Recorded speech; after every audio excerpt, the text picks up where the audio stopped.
Diaspora FM.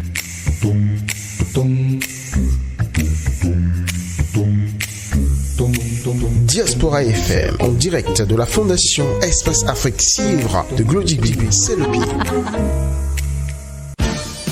Le point 7. Le point 7. Votre émission de décryptage de l'actualité nationale et internationale sur Diaspora FM 102.3. Auditeurs, auditrices de Diaspora FM, la 102.3, merci d'être avec nous. Heureux encore une fois de vous retrouver dans le cadre du point 7 pour cette semaine qui s'achève. Jules Léon Kitty, bonjour. Bonjour Peggy Ludovic Dagba, bonjour. Et pourquoi sourire? Oh ben je vois avec quelle application vous ouvrez votre notre émission, le rendez-vous de communion et de communication avec nos auditeurs. Ça me rappelle les années d'assiduité de Peggy Ludovic Dagba. L'apprentissage. Bon, voilà, bon. Alors, mais je pense que c'est beaucoup, on est devenu comme du bon vin maintenant. On a pris le temps de vieillir dans l'affirmation du grand professionnalisme. Et bon, c'est tout ce qui m'a fait rire. Donc, j'ai ri d'admiration pour vous, monsieur Dagba. Merci beaucoup. Je me sens tout petit dans mes souliers. C'est votre cas, Vincent Fortuné à Soba? Oui. Bonjour, cher Ludovic Dagba, et un bonjour spécial à mon grand frère, Gilles Léon Kitty. Autoproclamé? Oui, bien sûr, le grand frère autoproclamé. Nous lui concédons cela et à nous aller, quoi. Je crois que nous sommes là encore ce matin, une fois, avec les auditeurs de Diaspora FM pour débattre de l'actualité avec eux et faire le bilan de la semaine qui s'achève. Alors, la semaine qui s'achève aura été vraiment, vraiment fournie en actualité. Le chef de l'État donnait le ton le samedi dernier face à son invité de marque.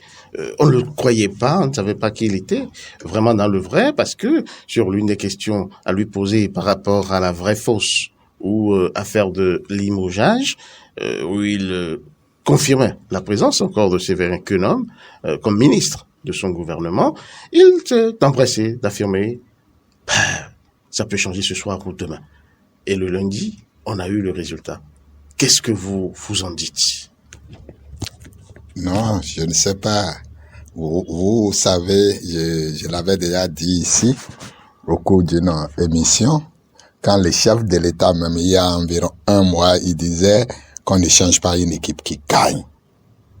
J'ai dit, on change bien sûr une équipe qui gagne, parce qu'il y a des maillons faibles, parce que tout le monde n'a pas la même capacité de réaction, la même capacité de résistance. Il fallait huiler la machine, il fallait retoucher pour redonner de souffle à l'équipe. Ça n'a pas raté. Mais ici, est-ce qu'il a redonné du souffle à l'équipe? Ça a été un remaniement ministériel. 3 personnes de parti, une seule entrée, un secrétariat créé, et puis des jeux de chaises musicales. Est-ce que c'est vraiment un nouveau souffle? Non, ce n'est pas un nouveau souffle, malheureusement. Ce n'est pas un nouveau souffle. Laissez-moi, je vais en venir. Maintenant, le chef de l'État nous dit, voilà, qu'un homme fait partie du gouvernement jusqu'à l'heure où lui parlait, ça pouvait changer demain, ça pouvait changer après-demain, patati patata. Oui, d'accord. Mais jusque-là, nous l'avions dit également au cours d'une émission ici, pour dire, mais qui a donné l'information de limogeage de Quenhomme? C'est parti de tout. Et le porte-parole du gouvernement avait du mal à justifier cela. On connaît quand même le régime. Quand il y a une fausse information, on connaît les réactions. Mais vous voyez, que ça soit le porte-parole. Mais le porte-parole l'a dit. Que ça soit Vincent Fortuné à Soba, le porte-parole a dit en son temps qu'il n'y a aucun acte qui est consacré sur limogeage, ce que le chef de l'État a repris. Lui, il n'y a aucun acte. C'est ce qu'on nous a dit. Mais pourquoi pourtant, le monsieur était déjà limogé. Il était déjà limogé. On a dit alors, pourquoi il n'était pas présent au Conseil des ministres du mercredi où l'information est sortie? Il peut avoir été envoyé en mission. À mission où? Le monsieur est sur le territoire national. Il n'est pas en mission. Vous avez la preuve? Oui. Vous l'avez vu? Bien sûr, la preuve. Vous avez discuté avec lui? Mais la preuve, hier, il est venu passer service. Oui ou non? Il est rentré entre-temps. Il est rentré. Vous avez vu son passeport où il était en mission? Vous l'avez vu? Je crois que il faut pas amuser. Vous l'avez vu où il n'était pas en mission? Moi, je l'ai pas vu. Je l'ai pas vu. Et on nous a dit, s'il était en mission, qu'est-ce que ça coûte au porte-parole du gouvernement ou au chef de l'État même qui a pris la parole de dire, oui, mais le monsieur était en mission. C'est la preuve qu'il n'était pas en mission. C'est juste une décision intelligente. Donc, il n'était pas en mission. Moi, je crois que c'est une manière d'amuser la galerie. Je l'ai dit dans un de mes écrits. Quand le chef de l'État a dit qu'il est toujours membre du gouvernement, vous avez vu, il a ricané. Ce n'était pas sain.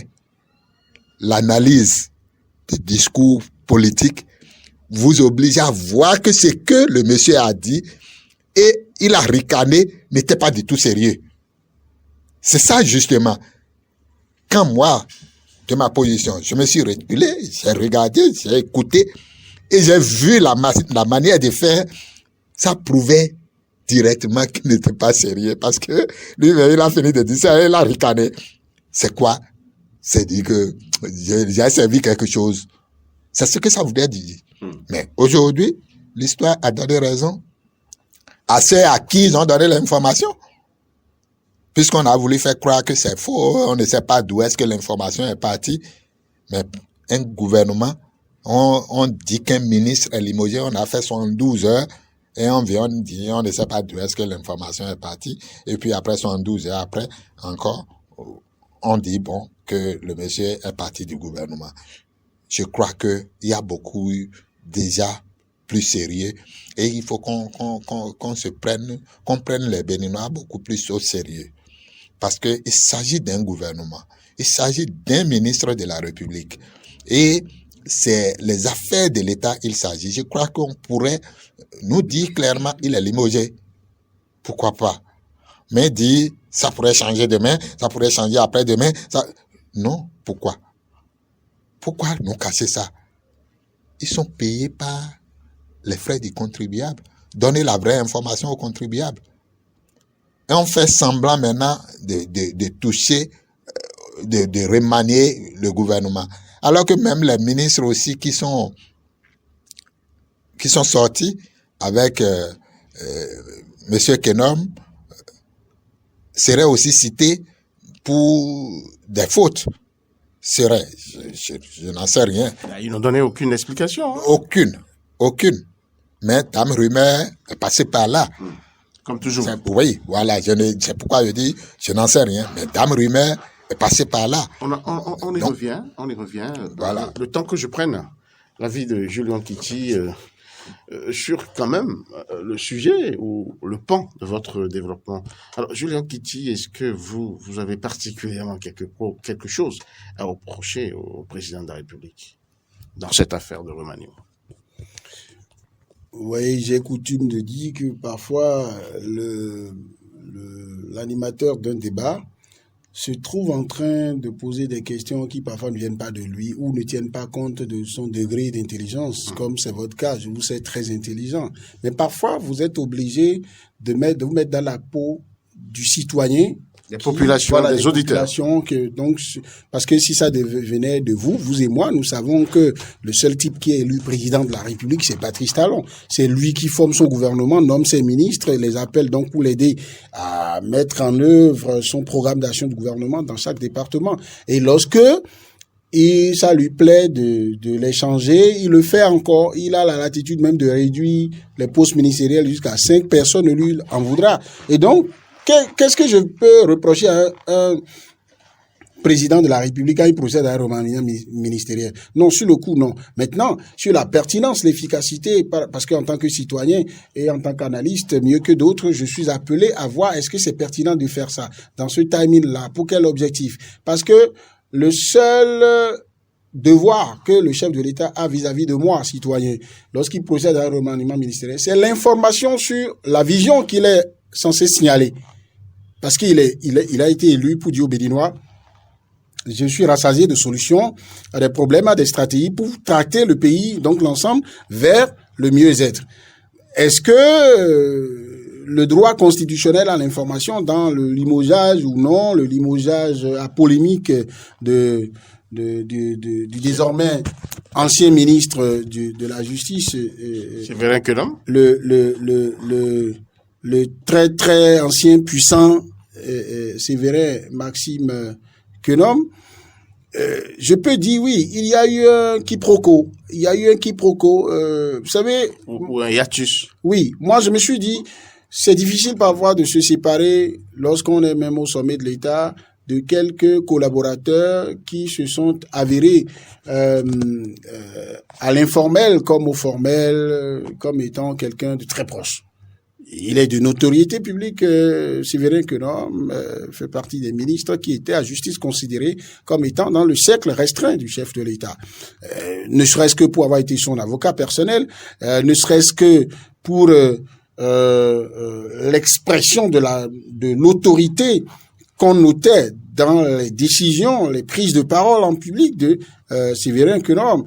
Il était, et puis, sous le régime du président Patrice Talon, l'un des ministères, ou l'un des portefeuilles ministériels les plus sollicités, c'est le ministère de la Justice.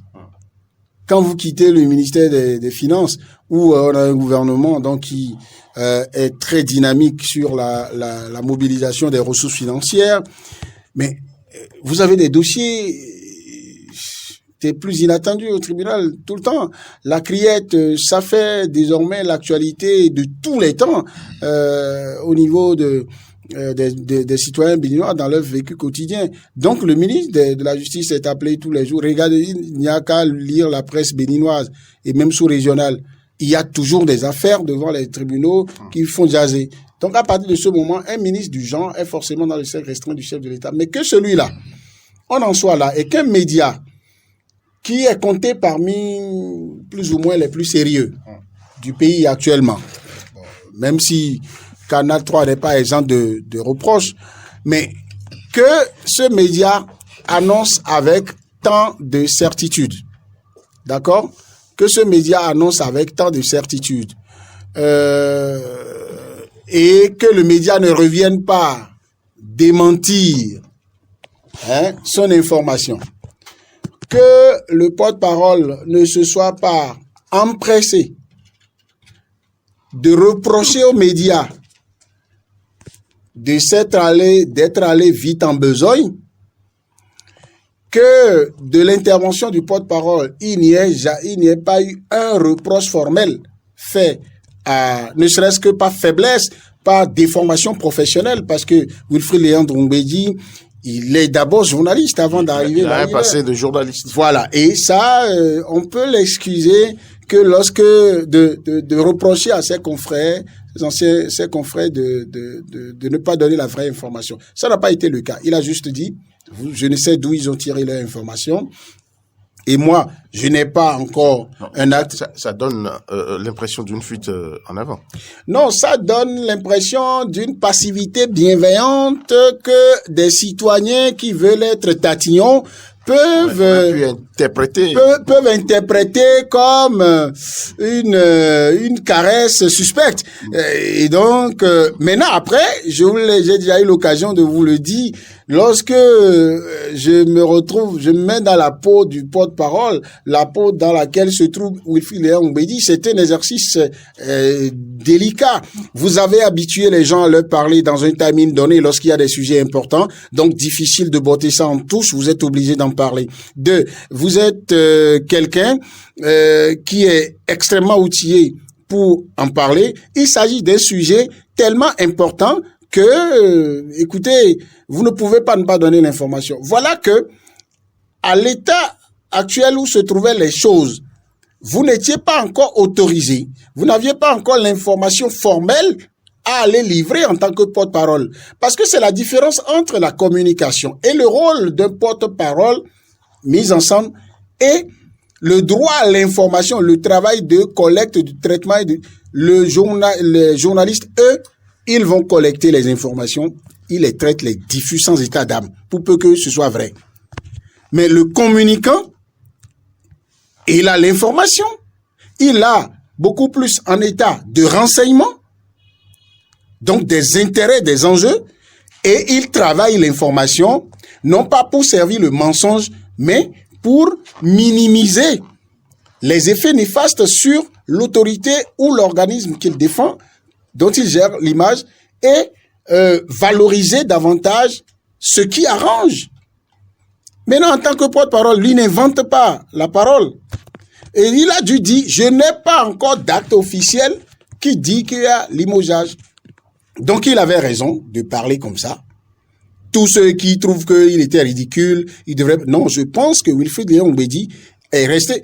Mettez-vous à sa place. S'il s'empressait de dire, même si par hasard, il avait pu observer de sa position des actes, des discussions en off qui ne sont pas officielles et qui pouvaient permettre d'établir, d'en conclure à un processus de limogeage avancé à 90 degrés. Vous pensez que si Wilfried Léon Mbedi se mettait devant la presse pour dire, avec tout ce que j'ai observé, à 90%, je peux dire que le ministre de la Justice est limogé. Alors, vous serez content, la population va dire, oui, il a dit la vraie parole. Mais alors, il rendra compte au chef de l'État comment? Il rendra compte au gouvernement comme ça. Comment? Le gouvernement dont il porte la parole. À quelle assise du gouvernement on a dit, c'est acté. Même le relevé du Conseil des ministres que nous lisons ne rend pas compte de tout ce qui est dit en Conseil des ministres. C'est ce qu'il a été convenu de restituer au public. Donc, à partir de ce moment-là, je pense que maintenant, après que le chef de l'État lui-même ait été obligé de répondre à cette question au détour de la conférence co-animée avec son homologue rwandais, mais je pense qu'il y a un agencement, un réajustement de stratégie de communication qui a été fait à ce niveau. Parce que le drame, c'était quoi? Et moi, j'étais en train de... Vous savez, ma religion sur laquelle j'ai été souvent passionné de voir des schémas comme ça. Je dis, mais comment ça va être géré par les sorciers en communication politique du palais? Alors, si vous faites la conférence de... Si vous occultez l'actualité Séverin Keunom en ce moment, et vous ne traitez que l'actualité et visite... Paul Kagame, vous portez un coup à la visibilité de la visite Paul Kagame, vous énervez le peuple qui veut savoir, qui dit c'est que l'affaire que l'homme qui m'intéresse. Du coup, vous paraissez faux, suspect.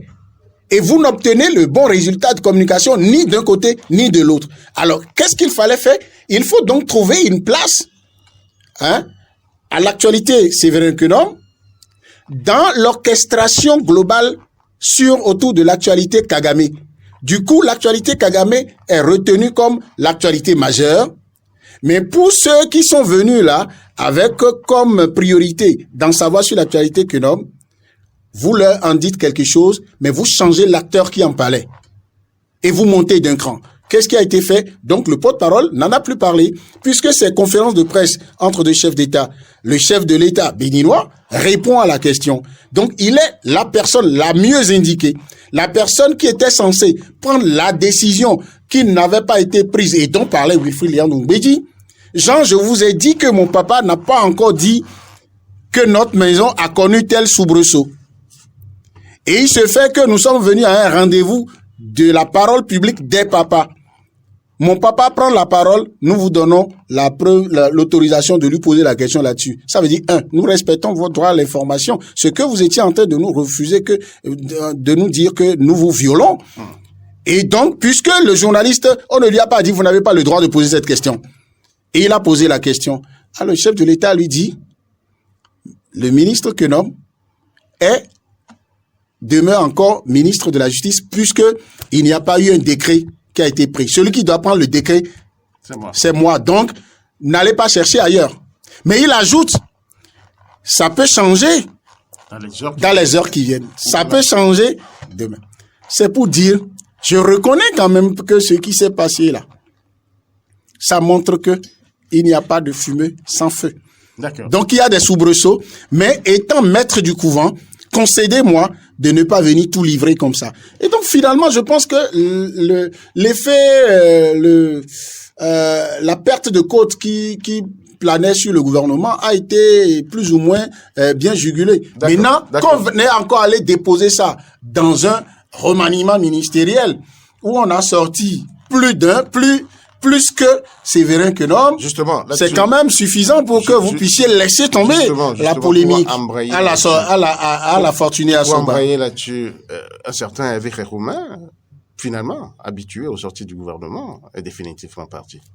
Ben, on dira qu'il y en a qui ont le destin tellement calqué sur l'adage qui dit qu'il n'y a pas 1 sans 2, il n'y a pas 2 sans 3. Je ne lui souhaite pas un troisième largage de gouvernement de cette façon-là, parce qu'il est souvent parti du gouvernement comme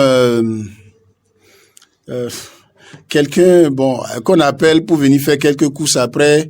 Il repart. Non. On l'oublie sur le quai. On l'oublie parce qu'on n'a plus besoin de lui. Et on signale à peine qu'il est parti. Parce que l'autre fois, il a eu la chance au moins que quelqu'un est venu formellement le remplacer. Je crois que c'est son frère du village qui est venu le remplacer. Mais cette fois-ci, on a glissé comme sur une civière son département ministériel vers la salle de réanimation. À la manière avec d'un certain ministère de la communication. Voilà. Donc on a ici maintenant non, pour la communication c'était pire parce que on a dissous complètement, dessouché, et on a demandé à la HAC de voir la possibilité de veiller sur les orphelins, les journalistes orphelins. Après ici on a glissé, c'est l'image d'un malade qu'on a reçu à la salle de consultation qui a des pulsions ou bien dont le corps fait des soubresauts. On glisse la civière vers la salle de réanimation et l'anesthésiste réanimateur ici s'appelle José Tonator. On dit donc ça meurt là, réanime le corps du secteur des transports pour nous et on le fait. On a fait la même chose pour le ministre Jean-Claude Oussou, qui lui c'était quoi son péché? Non, mais je pense que avec Jean-Claude Oussou, il y avait un problème d'usure. Usure? C'est un spécialiste du secteur. Oui. C'est l'un des rares types un spécialiste du secteur qui ne résiste pas aux difficultés parce que quelque temps, on va dire ces derniers temps, il y a quand même des problèmes monstrueux sur le plan énergétique. Une coupure généralisée sur tout le pays, plusieurs fois. Bon, beaucoup ont dit que c'était là son péché. Depuis le début, depuis l'arrivée, depuis la prise de fonction les premiers jours après sa prise de fonction, moi j'ai compris que Jean-Claude Oussou, que je respecte beaucoup dans son domaine, et je sais de quoi je parle parce que j'ai pris des renseignements autour de lui. Dans ce domaine, c'est son dada. Mais malgré ça n'a pas marché. Il n'a aucune maîtrise de la dimension politique, de la dimension sociologique et de la dimension diplomatique d'une fonction ministérielle. Dans un secteur technique. C'est un technicien pur. Il n'a rien à foutre avec tout ce que vous racontez. Son problème, c'est de fournir, mais en continu, l'énergie. Il n'y a pas arrivé. Pour être un excellent ministre de l'énergie, on n'a pas besoin d'être un spécialiste des questions d'énergie, forcément. Et si vous êtes spécialiste des questions d'énergie, il faut aller apprendre après le management. Je vous ai parlé de diplomatie, la dimension diplomatique d'un ministère. Je vous ai parlé de la dimension politique d'un ministère et de la dimension sociologique. Je m'explique. Vous voyez, comment les Béninois prennent la question de délestage? Est-ce que vous allez chercher Google ou bien dictionnaire pour définir ce qu'on appelle la différence entre délestage et coupure d'électricité pour venir expliquer ça aux Béninois? Non. Celui qui a appris la dimension sociologique, il considère que on a coupé courant pour 5 minutes ou on a coupé pour 24 heures. Béninois dit délestage. Oui, parce que ça vient rester dans le subconscient. Très bien. Il faut tenir compte de ça. Quel est le langage que je parle à ce peuple pour qu'ils comprennent avec moi ce qui arrive? Ensuite, je sais alors les promesses que je fais. lorsque je parle de la dimension sociologique, de la fonction ministérielle, même de ministre de l'énergie, c'est que quand vous avez fait la plus grosse structure en matière d'énergie électrique en France, et que vous venez au Bénin, EDF. voilà, et quand vous venez au Bénin, et vous ne tenez pas compte du fait que, ici, quelqu'un peut se lever. Bon, ici, bon, il n'a pas les poteaux artificiels, les toiles d'araignée. Ça n'existe pas là où il a longtemps travaillé. Ça n'existe pas ici. Les histoires du genre, quelqu'un traficote les trucs ici, les fils, les poteaux, on les descend, on met des panneaux, on trouve. Est-ce que là-bas, quelqu'un peut parler à un fil électrique et il ne va plus transporter l'énergie électrique et lui va couper ça. Non, c'est pas là-bas. Vous savez, quand il était arrivé, la première visite qu'il a faite sur le site où il y avait les groupes électrogènes Vétus là, mais il a eu une réaction de quelqu'un qui est venu tomber dans un monde qu'il n'a jamais connu. Il vacillait. Il a dit de tout son corps, de tout son être et de ses mots, Et de toute son âme. le réélouer. Du coup, on se dit, mais lui là, il est béninois. D'accord? Quand il a découvert Maria Gleta, ancienne formule, il s'est attrapé la tête. Donc il s'est dit, mais ce pays, tout est à réformer. Et il le disait de manière très crue. Alors, il a réussi, avec le chef de l'État, à ce qu'on installe Maria Gleta II. Mais il s'est empressé, en ne tenant pas compte de l'état peut-être de vétusté des installations électriques dans notre pays. Il a peut-être oublié que la SBEE a été, entre-temps, avec le temps, érigée au rang des sociétés mythiques comme OCBN en temps, où chaque agent de la SBE2E, quand il fait 10 ans, 20 ans de métier, il devient une institution, un monument, un prestataire de services officiels et officieux. Du coup, c'est le management même du personnel dans ce secteur. Mais lui seul, regardez comment les gens qui sont directeurs généraux de tel ou tel projet dans le domaine de l'énergie, ça veut dire qu'il y a tout un département réservé aux énergies renouvelables. Celui qu'on met là-bas et qui est nommé. Et puis ça aussi, il faut qu'on commence à régler ça dans notre pays. Lorsqu'on reproche aux ministres, à des ministres, de n'avoir pas donné les résultats, comment on coupe le courant? D'accord? Vous aurez terminé dans une seconde. Oui, comment on coupe comment il y a une panne d'énergie électrique, on coupe le courant? Et vous estimez qu'il faut sauter un ministre pour ça? Moi, je ne veux même pas. Mais le ministre devrait comprendre que dans notre pays, ça peut arriver. Ouais. Des gens peuvent avoir votre tête juste pour ça. D'accord. Donc, c'est ce qui lui a manqué. Sinon, en tant que technicien dans le secteur de l'énergie, Jean-Claude Oussou, je trouve qu'il a fait son job. Mais il lui a manqué de la stratégie. Peut-être du temps pour réapprendre à être béninois. D'accord. Du temps pour réapprendre à être béninois. Mais ça, fortuné à ce moment pour Jean-Claude Dolan Oussou. C'est votre religion aussi? Bon, je crois que... Excusez-moi, j'ai un chat dans la gorge. Et Jean-Claude Oussou, je n'ai pas grand-chose à dire, hein, parce que jusque-là, vous l'avez dit, on l'a déjà dit en début d'émission, on ne sait pas les raisons pour lesquelles il est parti. Mais je sais que le délestage est passé par là. Ce n'est pas à cacher. L'autre chose, qu'il vous souvienne, il y a quelques mois, déjà 2 mois ou 3 mois de cela, on a limogé le DGA Berme. Oui. À ce jour, on ne sait pas les raisons. On n'a pas eu d'explication. On n'a pas eu d'explication. Si aujourd'hui, le ministre également, on le sort par la petite porte, je crois que il disparaît avec son ministère. Oui. Fondu ou rattaché aux mines. Il disparaît avec son ministère. Je crois qu'il y a un problème là. Alors, comme j'ai l'habitude de faire mes petits liens, vous voyez le délestage, le limogeage d'un DG qui est l'un des bras opérationnels du ministère en matière de fourniture d'énergie. En milieu rural. En milieu rural. Et aujourd'hui, le gouvernement fait joue des pieds et des mains pour la fourniture d'énergie en milieu rural, je crois que il y a un lien de cause à effet qu'il ne faut pas négliger.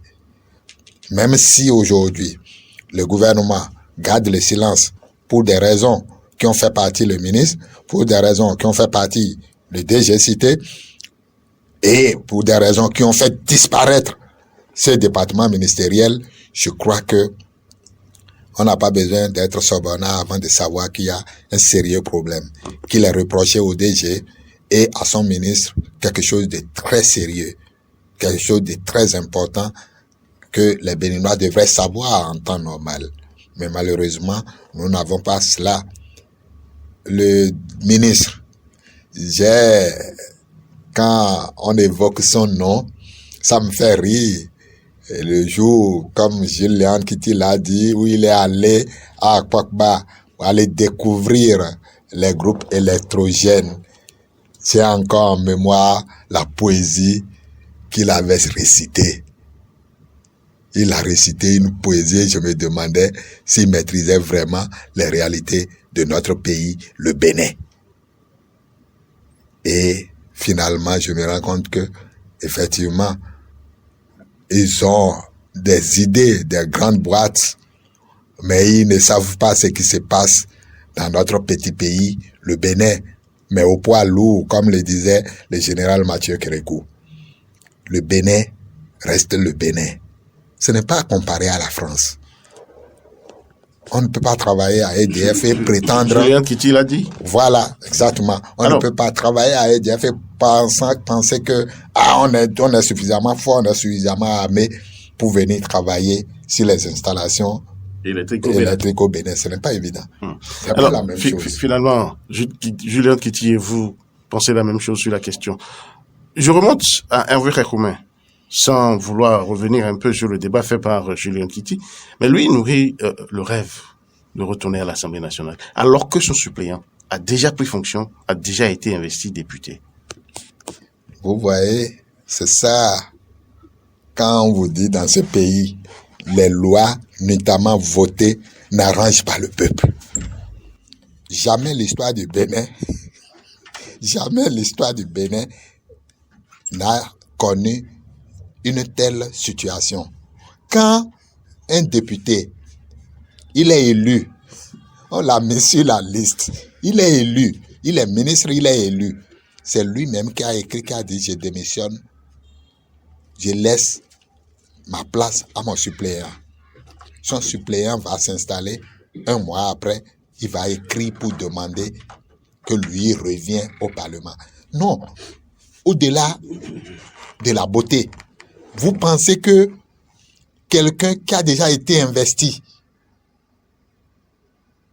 député, il a été reçu, applaudi, et le lendemain, on vient, on dit, bon, le titulaire revient. Hein.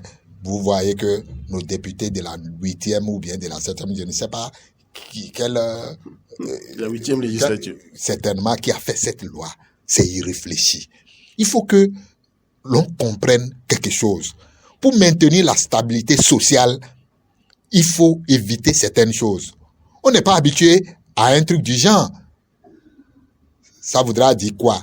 Demain, encore si on sort Jean-Michel Abimbola, ou bien on sort le ministre d'État Biochane, ils retourneront au Parlement pour aller dire, allez, toi, suppléant, quitte, je vais m'installer. Je viens reprendre ma place. Mais le militantisme, vous détruisez vos partis ou bien vous construisez le parti politique. Non. Vous étiez à un poste. On vous a mis comme député. Soit vous acceptez, vous restez au Parlement, soit vous avez démissionné. Vous démissionnez puis une fois pour toutes. Je crois que le bon vivre commence par là. D'accord. Vous pensez que le janvier Yawedeou, c'est de lui qu'il s'agit, c'est lui qui est le suppléant de Récoumé, va voir de bon œil que son fauteuil soit cédé à nouveau à quelqu'un qui était ministre, et parce qu'on l'a sorti du gouvernement, il dit bon, maintenant, sors de là, je reviens à ma place. Je crois que il est urgent et opportun de nous écouter. Parce que ces gens de loi ne permettent pas un vivre ensemble. On ne le dira jamais assez. C'est pas réfléchi. Et que de grands juristes commencent par dire non, c'est interprétable, c'est machin, on a donné les conditions. Il n'y a aucune condition pour que cela se passe. Il vaut mieux simplement enlever cette disposition de la loi. Parce que donc vous aussi, vous êtes partisan de la révision de la Constitution. C'est dans la Constitution que c'est mis. Oui. C'est la dernière Constitution. C'est dans la Constitution que c'est mis. Ce n'est pas dans le code électoral. Non, c'est dans la Constitution. Je ne suis pas partisan de révision de la Constitution. Mais là, vous la demandez. Non. Moi, parce que quoi? Quand on va encore dire réviser cette Constitution-là, ils sont malins, hein? Ils mettront encore d'autres choses. Ce qu'ils ont fait eux-mêmes là. Vous voyez les députés qui votent des lois et qui ne connaissent pas le contenu. Vous voyez un peu, c'est ridicule. Et ce n'est pas mon confrère. Et j'ai Léon Kitté qui me dira le contraire tout à l'heure. Je le défie de me dire comment vous voyez, c'est ahurissant. Quand on en parle, c'est pas bon. Et même ils le savent que ce qui est fait là, une disposition du genre n'arrange ni le parti, n'arrange ni les deux partis qui seront en conflit. Parce que ça va amener un conflit. Demain, moi, je n'accepterai plus être... Mais Janvier Aïdéou n'est pas un petit en politique. Que vous le voulez ou non. Et on va le sortir aujourd'hui, alors que le gars dira, mais quand on l'a nommé ministre, j'ai pas protesté. Et pourquoi maintenant on le sort et il viendra me faire sortir aussi du Parlement. Et ça fait partie, ça m'amène sur un autre terrain. Vous savez, la précipitation avec laquelle les démissions ont été faites. Au lendemain de l'investiture de l'Assemblée des nouveaux députés. Non, ce n'est pas au lendemain. C'est que le jour de l'investiture déjà, la veille déjà, il y a déjà eu des démissions et on n'a pas encore installé les autres, on a déjà reçu les suppléants. Je crois que c'est pour la première fois qu'on voit de telles pratiques au niveau de l'Assemblée nationale. Sinon, avant, le monsieur on finit de faire le bureau, il démissionne, il se retire. Mais aujourd'hui, à peine on donne les résultats, les gars démissionnent. Ils sont pressés de conserver leur poste ministériel. Et aujourd'hui, il a conservé maintenant, non? Qu'est-ce qu'il cherche pour dire, il va... Bon, moi, je n'ai pas encore vu le courrier. Je mets ça sur le coup de rumeur encore. En tout cas, les gens sont en train d'entrevoir la possibilité. Voilà, si c'est entrevoir pour voir si c'est possible ou pas, je crois que aujourd'hui, Janvier Aïdéou ne se laissera pas faire. Mais quels sont les recours que la loi lui donne? C'est là ce que j'ai dit tout à l'heure. Je crois que il y a des juristes, des députés ayant participé au vote de cette loi qui auraient déjà donné des voix pour dire c'est interprétable, on a donné des... Non, quand ça devient une confusion, ça veut dire que ce n'est pas bon. Quand il faut expliquer, avant qu'on ne comprenne, ça veut dire qu'il y a un problème. C'est clair. La loi dit, tu es député, tu démissionnes, ton suppléant prend ta place. Point. Mais quand on fait point, on met virgule, il y a un problème.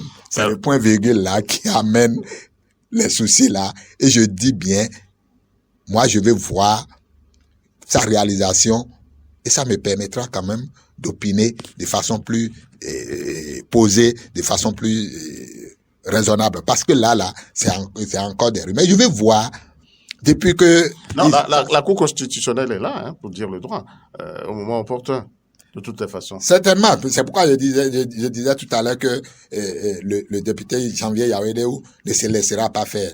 Mais voilà les gens d'un même parti qui vont entrer en conflit. Voyez ça. Les gens ne perçoivent pas ça. Mais c'est le parti qui gagne, le parti perd en ce moment-là. Quand deux personnes deux leaders d'un même parti vont entrer en conflit à cause de je resterai, non, c'est moi qui serai au Parlement, non, ce n'est pas toi. Alors que on vient de sortir d'une élection où on s'est entendu, on a dit bon, toi reste titulaire, l'autre est suppléant, mais Kakome aurait pu refuser de démissionner. Il y avait des où ne dirait rien. Mais il est déjà allé, on l'a installé, il est investi en tant que député déjà. Et un mois après, on dit bon, aujourd'hui, tu n'es plus député. Je crois que il y a un problème à ce niveau. Forcément, je vais voir les sages délibérer pour vraiment savoir ce que dit cette disposition de la loi ou de la Constitution, comme vous l'aviez dit. Donc, je crois, j'attends, je sais que mon ami Gillian qui est en train de brûler d'impatience, mais je suis certain que il ne dira pas le contraire de ce que je suis en train de dire. D'accord, on le saura tout de suite et très vite, Julien Kitty. Vous dites le contraire? Il y a un problème à ce niveau? Non, je crois qu'il y a un problème d'ordre moral. Il y a un problème d'ordre moral. Et vous savez, selon le prisme sous lequel chacun analyse les situations, ou la position que chacun, où chacun se situe en regardant un problème, on peut analyser autrement. Il y a au plan juridique, on peut faire des interprétations, même à ce niveau-là. Je pourrais pour une fois être un peu d'accord avec mon ami Ashogba pour dire la loi pose un problème.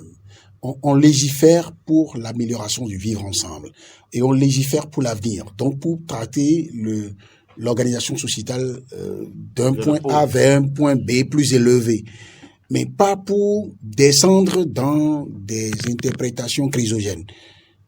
Qu'est-ce qui se passe? En quoi ça ressemble à notre société? À quoi ça ressemble à des valeurs humaines correctes? Que on élise quelqu'un, c'est supposé qu'il est élu député. Donc quand il est élu député, la proclamation des résultats par la Cour constitutionnelle. Vous voyez comment la Sénat fait?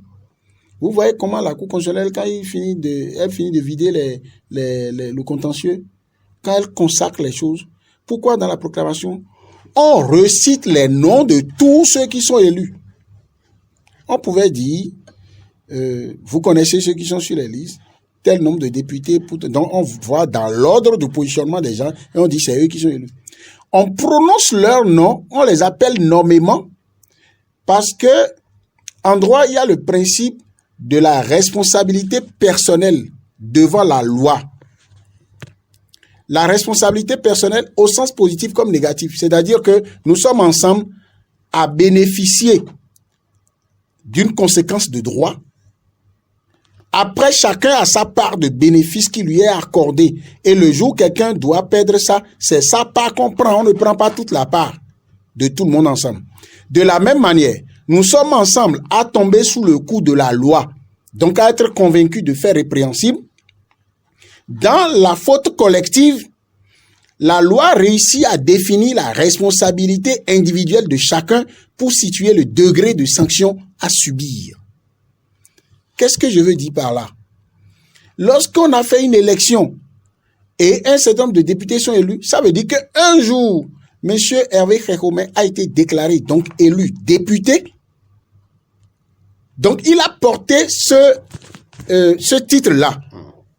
Ne serait-ce que pour le temps qui a couru entre la proclamation des résultats définitifs et sa décision de rester au gouvernement, consacrée par une lettre de démission envoyée ou pas, à partir du moment où on a fait la première session, les gens sont installés, les députés sont installés là-bas, et on a constaté qu'il n'y a pas eu remaniement ministériel pour que lui aille là-bas, et que la loi consacre l'incompatibilité entre les fonctions de ministre et celle de député, on considère, et c'est mon interprétation de juriste par professeur agrégé, mon interprétation c'est ça, c'est de dire que quelque part, ceux qui disent qu'il n'y a pas eu remaniement ministériel, non, il y en a eu. Parce que un ministre devenu député, portant 2 titres à la fois, et si on se réfère à d'autres dispositions légales de préséance entre le titre électif et le titre nominatif, on consacrera que à la proclamation des résultats définitifs, Hékoumé était plus député que ministre, ou qu'il avait cessé un instant d'être ministre. Sans avoir démissionné. Écoutez, Il peut bien démissionner du mais je ministère. vous dis, à partir du moment où il est élu député, le titre, si en ce moment-là, le titre le plus solide pour lui, c'était le titre de député. C'est Alors- votre interprétation Non, personnelle. c'est pas en fait d'interprétation. C'est-à-dire quand vous êtes élu, vous avez le suffrage universel.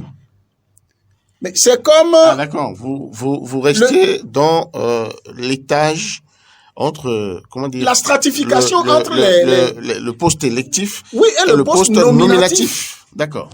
C'est-à-dire que le Parce pré... que le nominatif, non, l'électif a plus de légitimité, Oui, légitimité que le et même nominatif. de légalité. Parce que regardez, un ministre, on peut le nommer aujourd'hui, 24 heures l'enlever. Ouais. Un député, on peut pas l'élire et quelqu'un la- va après. Et notre constitution ne permet pas qu'un chef d'État même prenne un décret pour dire tel député ne l'est plus. Vous comprenez? Mais si on installe les députés et on consacre et que le monsieur Kékoumé va poser un seul acte en tant que ministre ès-qualité, c'est que pour moi, il a consacré juridiquement la démission, le renoncement à son poste de député. Et vu la taille juridique que constitue le poste de député, ça veut dire qu'il a transféré ce pouvoir-là à son suppléant, comme la loi le dit. Donc, Il n'est plus fondé à revenir et je vais vous dire, réclamer ce poste. lorsque, là où il faut, si le juge constitutionnel doit regarder cette affaire aujourd'hui et aider le Bénin dans sa jurisprudence, on devrait rendre une décision qui conforte la légitimité, la légalité totale de celui qui a été investi de l'entièreté du pouvoir de député que Hervé Kékoumé a transféré à Yaoundéou. Yaoundéou, si on doit donner la force à la loi, à la faiblesse de cette loi, d'accord, en permettant à Hervé Kékoumé d'aller là-bas, cela suppose qu'en droit, Yaoundéou n'a jamais été un député plein. Cela suppose qu'il a été un sous-député. Cela suppose que tout le pouvoir, Son patron étant revenu. Cela suppose que toute la conséquence de droit ne lui était pas transférée. Alors que, dans la réalité, ça a été transféré. Donc, c'est l'erreur, la faiblesse de la loi est telle que, si on la suit, d'accord, et le juge constitutionnel devrait, on dit d'ailleurs, il y a un principe qui dit, là où la loi n'a pas disposé, où la loi n'est pas très claire, le juge selon son intime conviction. Et l'intime conviction doit avancer la société. Puisque si vous faites un sondage aujourd'hui, vous allez constater que beaucoup vont dire il vaut mieux corriger cette loi de sorte à ce que celui qui décide de rester au gouvernement, ça veut dire que il reste au gouvernement avec les avantages qui vont avec et les risques qui vont avec. C'est-à-dire que je ne sais pas si c'est le cas. Peut-être que quand on est ministre, pour une semaine, c'est plus intéressant que quand on est député pour 2 ans. 2 ans. Du coup, si après vous avez pu être ministre, après avoir été élu député, vous avez pu jouir des avantages de ministre pour 1 mois, concédez que après, si vous le perdez, vous puissiez accepter que l'autre continue. Et quelqu'un... Léon Kiti, on va pas se laisser Non, je finis. passionner. Non, c'est pas de la passion. Comment dire, par ce sujet. Non, mais il y a un autre quand même encore attendez, dont on doit parler, mais attendez. pratiquement. C'est pas grave. Dans les dernières minutes, des cas de cette émission. Vous pouvez me suspendre de la participation pour le dernier sujet, c'est pas un problème. Mais j'ai envie de dire aux gens, aux intellectuels de ce pays. Non, s'il vous plaît, une seule phrase et vous en aurez fini. Je dis, j'ai envie de dire aux intellectuels de ce pays. Mon feu père m'a dit, un intellectuel est différent d'un lettré en français. L'intellectuel, c'est pas lié au gros diplôme que vous avez. Je connais des professeurs de droit à l'université. Regardez, nous sommes en train de passer des heures pour aller vers un débat complètement bête et humiliant pour l'intelligentsia béninoise. Et il ne se trouve pas des universitaires, des férus en droit pour régler cette question. On dit c'est interprétable. Le député Abdoulaye Gounou, qui en a parlé, vous savez qu'il est professeur de droit? Pourquoi Pourquoi il finit sa démonstration, il dit c'est interprétable. Il est encore député. Ils ont voté ça comment? C'est pour dire, moi... Toute loi est interprétable. Non, je peux vous dire, le peu que je sais du droit, c'est ça que je viens de vous démontrer. Et j'estime que ça suit la logique qui est universelle. D'accord, merci beaucoup. On ne peut pas, c'est moralement humiliant. D'accord. Que déjà, monsieur Khéroumé ait demandé ça. Il veut même servir de... Vous n'avez pas encore de preuves. Non, écoutez. C'est juste une possibilité. D'accord, maintenant, là, on connaît. En plus, je vous dis, ne m'interrogez plus jamais en oubliant que mon plat de résistance, c'est la communication politique. On n'a pas lancé... Il dit plus jamais. Oui, on n'a pas lancé... Notre jeune frère dit s'il te plaît, on n'a pas lancé cette campagne de communication autour du probable retour de Khéroumé à l'Assemblée nationale sans que lui-même l'ait su, sans que lui-même sa machine communication l'ait su. C'est un ballon d'essai tout au moins. La question vous élève là. Et donc à partir de ce moment, j'estime, quelqu'un a écrit, j'ai lu tout à l'heure, une image. Il dit Khéroumé Yawédéou, c'est comme quelqu'un qui a un gros morceau de pizza entre ses mains, qu'il mange à la bouche, comme veux-tu, c'est bien pour lui. Et après, quelqu'un le trouve en chemin, il dit, je t'offre un morceau de shawarma. Alors il dit à son frère Yawédéou, comme je mange déjà mon gros morceau de pizza, prends le shawarma, c'est à moi, c'est offert, mais je te le donne. Mais pendant que Yawédéou est en train de savourer son shawarma, et par inadvertance, le gros morceau de pizza tombe des mains de Khéroumé. Parce que Khéroumé se comporte comme s'il ne s'attendait pas à ça. La preuve, le week-end d'avant sa sortie du gouvernement, il avait organisé meeting de remerciements, un géant meeting là-bas à Zakota. Et du coup, quand il perd donc le gros morceau de pizza, il se retourne automatiquement, il dit à mon frère, shawarma là ne mange plus, donne-moi, parce que c'est à moi, on avait donné ça avant. Vous venez de donner une idée. Conclusion, moralité, il y a une atteinte, il y a une atteinte grave à la morale et à la fraternité, c'est cher à nos valeurs traditionnelles. Si c'était le cas. Il faut le préciser. Si vraiment. Bon, d'accord. Écrit. Et j'insiste sur le fait que, et là, ça n'engage que moi, parce que nous sommes dans un débat où nous faisons des commentaires, donc nous sommes autorisés à dire des choses subjectives. Je trouve que moi, je consommerais mieux, je digérerais mieux Janvier Yawédéou, député, parlementaire, parce que il y a des prédispositions dont on a besoin là-bas, que un Khéroumé plus pragmatique dans le portefeuille ministériel, où il a d'ailleurs l'habitude de partir, de revenir sans crier gare. Donc il n'a qu'à espérer que d'ici 6 mois, le chef de l'État lui ferait encore appel. Et votre parole pourquoi va-t-il aller remplacer celui qui est si bien dans son rôle là-bas? Merci beaucoup. Je nous sais bien enclenché, bien implanté dans la commune d'Abou-Bekalavi, mais à côté, dans la commune de Souava, le maire André Todje est revenu, et non seulement revenu, mais a été installé dans ses fonctions. Merci bien. C'est ce qu'on a appris, qu'il est revenu. André Todje, moi, je l'ai connu dans les premières heures de la décentralisation. Je vous rappelle qu'il avait été le premier maire de l'ère de la décentralisation, un jeune maire PRD d'alors. Dans le temps. Ouais. C'était le parti Arc-en-Ciel qu'il a mis sur ses postes parce que, en son temps, le PRD rayait en maître dans le lac. Mais aujourd'hui, que André Todje revienne, peut-être il est devenu un peu plus mature encore, mais certes, qu'il revienne, je ne sais pas. J'ai lu beaucoup qui parlent de son passé, de ses réalisations quand il était maire, qu'est-ce qu'il a pu faire. Ce qui me donne aussi, effectivement, cette question, cette envie de poser cette question. Quel avait été son résultat? Quelle avait été ses réalisations au niveau de Soava, pour qu'aujourd'hui, ils reviennent en force comme ça. Et c'est là que je dis, c'est là que vous voyez, les gens se plaignent. Parce que si on devrait procéder par élection du maire, si ce n'est pas le parti qui désigne le maire, je crois que ça ne se passerait pas ainsi. Parce que sa désignation laisse, apprend-on un arrière-goût au Conseil communal. Exactement, c'est ça. Les conseillers ne sont pas trop d'accord avec lui. Voilà, c'est pourquoi je dis si on devrait faire une élection en bonne et due forme, on devrait laisser les conseillers décider de celui qui va prendre les rênes de la mairie de Soava. Je crois que ce ne serait pas André Todier. Encore, une fois encore, la loi. Voilà. Et des lois, on a fabriqué, on a taillé des lois sur mesure. Ça ne nous avance pas. Or, Gilles Léon ici, largement ici. Moi, je ne suis pas ici, un la juriste.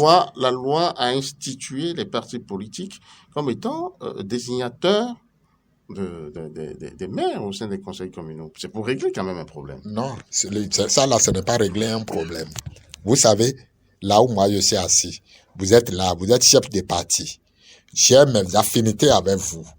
Gilles Léon Kitty a plus de poids politiquement sur le terrain. Il a des capacités pour faire avancer la communauté, mais n'est pas aussi rattaché à vous, président du parti, que moi, qui suis votre valet. Mais on dit on veut choisir maire, on veut désigner le maire. Mais puisque c'est le président du parti qui a la force de le faire, mais il va donner ça à qui? À son valet, que je suis. Conséquence, Gilles Léon Kitty, dont on connaît les compétences, dont on connaît l'engagement, est laissé sur les carreaux. Mais vous pensez que... Résultat, il y a un problème. Il y a problème. Son entourage, vous pensez que son entourage sera d'accord? Ou bien ceux qui voient la population, la communauté qui sait que Gilles Léon Kitty peut faire l'affaire et on me remet, moi, à qui on a contre qui on a des griefs, je crois que c'est encore là des problèmes à régler. C'est ça, nos députés de la 8e législature. Gilles Léon Kitty, l'honneur revient à vous de clôturer ce débat en nous donnant quand même quelques éléments sur le sujet, sur le tapis, très rapidement, en 1 minute 30 exactement. Merci. Je pense que vous savez déjà comment moi je regarde des questions, même qui me posent des problèmes au plan moral. J'essaie de voir d'abord quel est l'état des dispositions légales, quitte à déplorer ça après. On se rappelle bien l'épisode où, en plein processus d'élection des maires. D'élection ou désignation? D'élection des maires. On s'est arrêté parce qu'il y avait des communes où ça posait problème. Il y avait des conseillers communaux qu'on croyait bien dociles, qui s'étaient révélés de véritables turbulents. Voilà, s'étaient révélés réfractaires aux injonctions de leur courant politique. Du coup, il y a eu un retour illico presto à l'Assemblée nationale pour revisiter la loi. Du coup, la suite de l'installation des maires là, a été régie par une procédure de désignation où plein pouvoir a été donné donc aux partis politiques qui ont la majorité du conseil communal de désigner le maire. Ça avait l'avantage d'éviter que l'installation de l'exécutif des mairies continue d'être reportée tout le temps au mépris donc du développement. Mais les conséquences, comme effet secondaire d'un médicament, ce que ça a aujourd'hui, c'est ça. C'est que ça a pour effet secondaire que quelqu'un qui a la légitimité, qui est rassasié, comme je le dis, de solutions aux problèmes des populations à la base, et là où il ne faut surtout pas se tromper. Moi, j'ai eu la chance pendant plusieurs années de travailler sur la décentralisation, de travailler pour des cabinets où on a élaboré des plans de développement communal. C'est là où il faut jamais prendre celui qui n'est pas bien, celui en qui le bas peuple ne se retrouve. Il faut pas commettre cette erreur, vous n'aurez pas le développement. Mais après, le poste de maire est malheureusement un poste politique. Donc, on a donné le pouvoir à l'état actuel de la législation au parti de désigner. Le parti estime que c'est M. André Todier. Eh bien, que vous soyez d'accord que ça vous revienne le fichier de sa mauvaise gestion, sa supposée mauvaise gestion d'antan, parce que certains en parlent. Moi, j'ai pas les éléments là-dessus, mais très peu de personnes, contrairement à ce que Assoba dit, non, il y a plus de gens qui estiment qu'il n'avait pas bien gouverné quand il avait été premier adjoint au maire ou maire. Mais il se fait qu'il y a un aspect politique qu'il faut pas oublier. Très rapidement, 2 mots. Le PRD qui s'est ajouté à l'UP et qui a fait UP le renouveau, le courant politique là est derrière. Il y a ce courant politique et il y a la branche Koudé, d'accord, qui s'est ajoutée et ils ont aussi travaillé et donc ils ont créé le surnombre. Très bien. Et donc laisser le poste de premier et de maire à Moussa Fata, ou c'est comme ça il s'appelle, hein, oui. Qui était le premier adjoint au maire, et qui est de la branche UP, directement, donc bras droit de Jean-Major Zanou, le maire devenu député, le laisser aller et devenir maire, ça ressemble à quelque chose de normal, mais c'est que les minorités au sein, les minorités politiques au sein de l'UP, le renouveau, dans la circonscription et dans la commune, se sentent lésées. Merci et beaucoup. Il y a un PRD qui avait été déjà maire là. Qui revient. Et donc, merci beaucoup. Mais comme Todier revienne, c'est beaucoup plus pour des calculs politiques.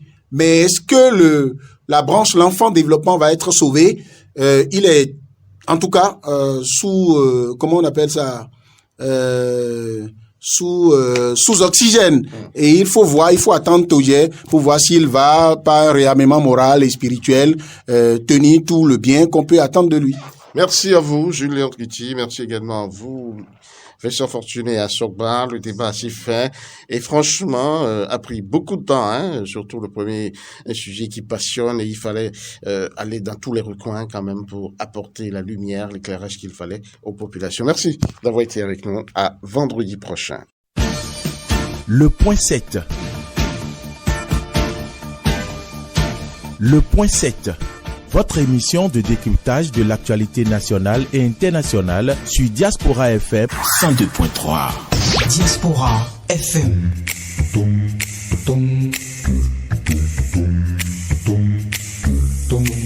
Diaspora FM, en direct de la Fondation Espace Afrique Civre de Glody Bibi, c'est le pied.